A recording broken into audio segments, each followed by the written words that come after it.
Listening on the first date is a lesson my mother taught me. She always says, on the first date, spend more time listening than speaking.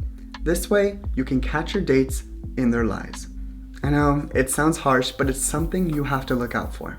Hey everyone, what is up? Welcome to my channel where I make your life easier, one video at a time. In today's video, I'm talking about first dates.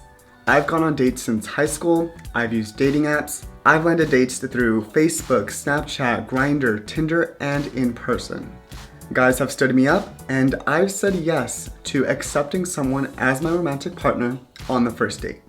Guys usually pick me up, and because of my male privileges, I can hang out with someone new as soon as possible without the fear of that person possibly hurting me.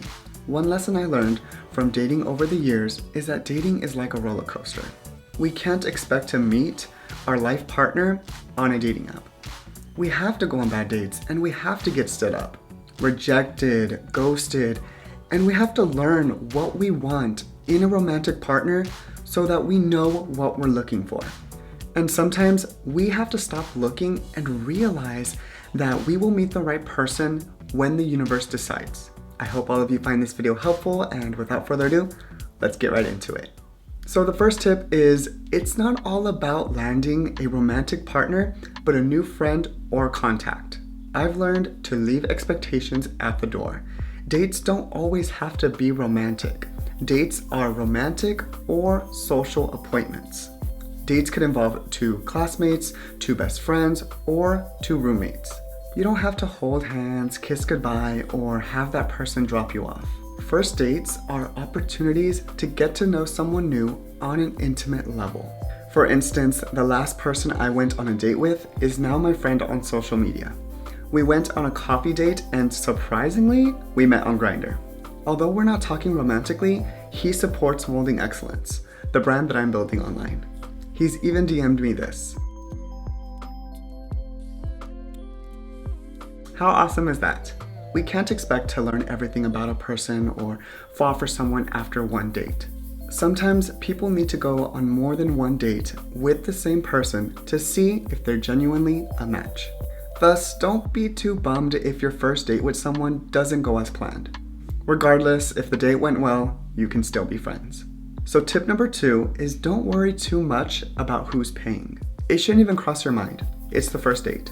Even if you both pay separately, that's fine. Just always make sure to bring money with you because you can't expect your date to pay for you. And don't complicate it. If your dates want to pay for your movie or meal, let them. If you feel like paying, go right ahead. It's best when there's a balance between you and your dates. For example, I went on a date where I paid for the Starbucks drinks, then he paid for the Panda Express. Tip number 3 is dress to excess. You want to feel comfortable, but you also want to show off your style and personality. You don't have to get a haircut, your nails done, or get your eyebrows threaded. However, if that's what's going to boost your confidence, go for it. If you decide not to do the extra me-time pampering, attend your date well-groomed. And what I mean by well-groomed is brush your teeth, apply deodorant, iron your clothes, and wear the newest pieces, and spray your sexiest cologne or perfume. If you need men's fashion tips, click the card on the screen. Dates are like interviews. It would be best if you looked presentable. It's first impressions. If your dates see that you don't have self-respect, they'll lose interest. Here are 2 outfits I wore on dates.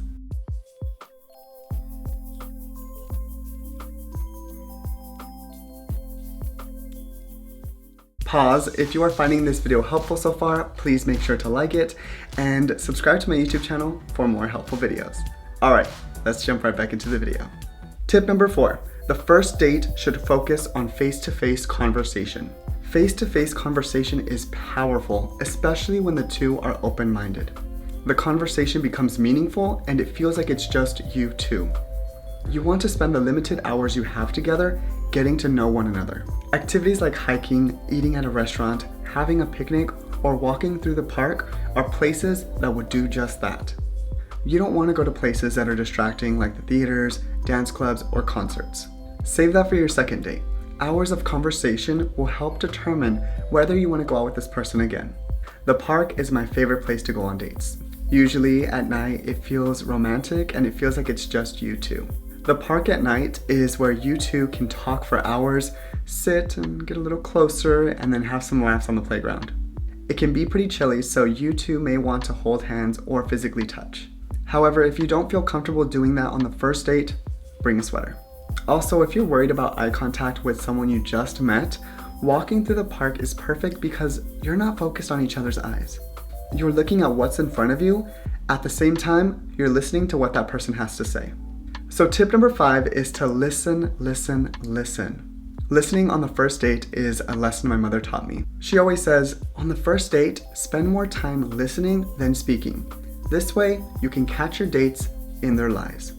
I know, it sounds harsh, but it's something you have to look out for. If you've ever told a lie on a first date or when meeting someone new, what makes you think that your date could be telling the whole truth? Please don't go in listening to every detail in hopes that you'll catch your dates in their lies. However, do pay attention to what they're saying. Actively listen to your date just like you would want in return. In the future, if you're talking romantically or in a relationship and your lover tells you something different than what was mentioned on the first date, it could help you realize whether this person is being authentic or not. For instance, say you go on a date with a man and he said that he has his driver's license. Then, later you come to find out at a dinner with his family that he doesn't have the permission. Even if it's not a big deal, you should question whether this person is being genuine. Everyone should keep it real on the first date, because even if your lover didn't have a license, but he mentioned that on the first date, that's fine. Honesty is what matters, not pretending to have your life all figured out.